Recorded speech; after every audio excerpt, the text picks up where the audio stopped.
Did you know that fall really is the easiest season to grow vegetables? And there are so many that we can pick. I'm talking about oodles, even for containers. Right now, edible garden designer Liz Cardinal, founder of Austin Edible Gardens, puts us on track for a yummy harvest. Liz, how's it going? Great, thanks for having me. How did you get into container gardening? I actually started growing in a very big space. So I was managing a 3,000 square foot garden in East Austin, growing in the ground. But then I started working with home gardeners, and a lot of people just don't have that much space. And a lot of people are dwelling in condos or apartments, or they just want to have a small garden, right? So large gardens take a lot of time and care and maintenance. So smaller gardens are really easy. You can just tend to them, an evening after work. So I just started kind of paring down and helping people that wanted to really get into gardening and get their hands in the dirt, but they really don't want that big, huge, farm or backyard space. Well, you do have to pare down a little bit, right? You can't really grow everything in containers, but if you just wanted to grow herbs, which most home cooks love to have herbs growing because we use them so much when we're cooking. So that's a great container kind of starting point. So we're looking at the cold weather crops. So broccoli is one of my favorites. Cauliflower, Swiss chard, Mizuna, collard greens grow well, cabbages. So the brassica family is what I think of. And then also root crops like beets and carrots. Okay. Turnips are really easy to grow. And then leafy greens like lettuce, spinach, arugula. Those are some of my favorites. Okay, and then also you have some wonderful garlic. What about onions and garlic? Yeah, so there's some specialty crops that we also grow in the winter, and garlic is one of them. You can get these garlic bulbs from growers. You can find growers online, or you can get bulbs like this from a nursery. And these do look like the bulbs that you would find in the grocery store. Yes. So you take one clove and out of the bulb, and you plant it about 2 inches deep in November, and it takes 9 months to be ready. So that's a very long crop. Right. So in early summer, we'll harvest it, and you'll get a whole bulb from one clove. I really like the terracotta pots, so anything porous. I would stay away from like the plastic containers or anything without a drainage hole in the bottom, because that's going to allow moisture to come and go into the pots and the soil. So that's important. And then you can also design them and plant them so that they're really pretty. So if they're, if someone's growing on their patio, like I have a wonderful patio garden and it's pretty, you can kind of design the pots, get different sizes, put, colorful plants in one, some flowers in another. And so you can kind of create a little, oasis in your patio or backyard that way too. And you can switch them out all the time. So if, say, you're growing basil and the cold weather's coming, so the basil's not going to do well. Well, then you had basil for 3 months, and now it's time to switch to thyme or parsley. So it's like this constantly changing gardenscape. In fall, our biggest plants are maybe a cauliflower or a broccoli. I mean, a cauliflower plant can get 24 inches. So that is going to need its own container. So you might just have one plant in this container. If you had a vining plant like snow peas or snap peas, those are going to climb. So they are going to need that trellis. And they could have a smaller pot because the plants are pretty small, but they're going to grow vertically. So the plants kind of dictate what you're going to grow in. But yeah, it's kind of fun to have, big tall plants and then like the shorter flowering plants. So you kind of mix it all up.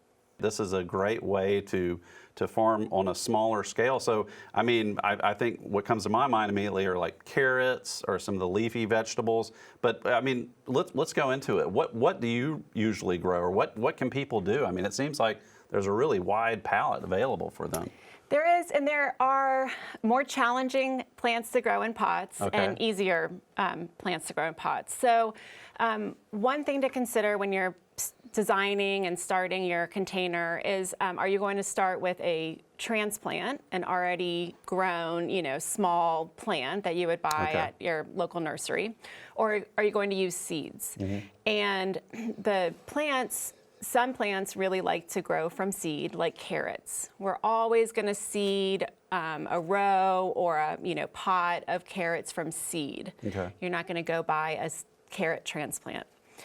So that's going to dictate, how you lay out your container. If you want to do all carrots, you're going to sprinkle in your carrot seed in the container, and then you're not going to have much growing until the carrots start to sprout. If you'd like to start with transplants, like herbs are a really great plant to start as transplants. So thyme, parsley, chives.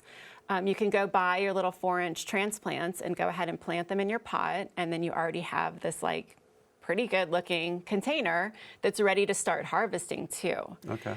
So I'd like to get people started with herbs. And then you have kind of an option of either starts, transplants, or seeds. And I think of those as like the spinach, lettuce, arugula, the leafy greens. So those are pretty easy to grow from seed or transplant. So it depends if you want to be economical and just buy a $3 seed packet and have tons of arugula all winter. You can do that. If you'd like to spend $3 on a transplant, you're only going to have one arugula plant, but you can snip, you can cut on it for a while. So you can do, some plants you can do either seed or starts, and some you're only going to buy seed for, and some you're going to buy transplants for. Then there's edible flowers, correct? So you can have those as well. There's a visual appeal, and I know that some of those flowers can, support pollinators as well. So you're supporting your food plot. Well, let's quickly also talk about some things with the soil. So if we've got our container, we're gonna put in, what do we consider in terms of what types of soil will be best? What about drainage? What are those big considerations? So a porous pot that's terracotta or clay is best. Sometimes, plastic pots do work well. They're going to dry out quicker. The right medium, so a potting soil blend is going to be the best for a container garden. It'll probably have like perlite, vermiculite, and then I like to add earthworm castings. That helps kind of liven up the soil. It has a little bit of micronutrients in it that are going to help the roots. And then I add an all-purpose fertilizer to the soil before planting. So that's like a equal ratio nitrogen, phosphorus, and potassium.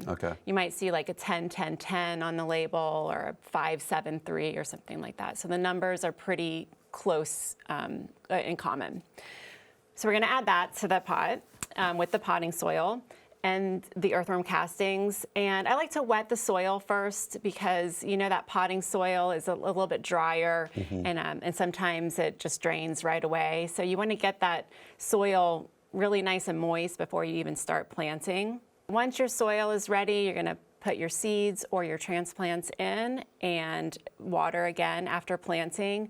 And then one of the key things about container gardening is that the soil does dry out quicker than an in-ground bed.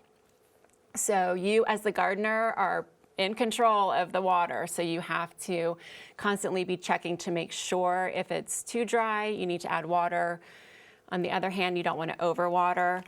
So I enjoy that kind of hands-on, you can get real kind of a control freak about it. And that's what I like about gardening, because there's always something to do and something to see that's different in your, garden. So always be checking the moisture, and you're going to probably keep it, going to have to add water more regularly than you would in an in-ground garden. And that's what I was going to say too, especially in these hotter portions of the year, heat's really going to be a consideration, because you can have issues.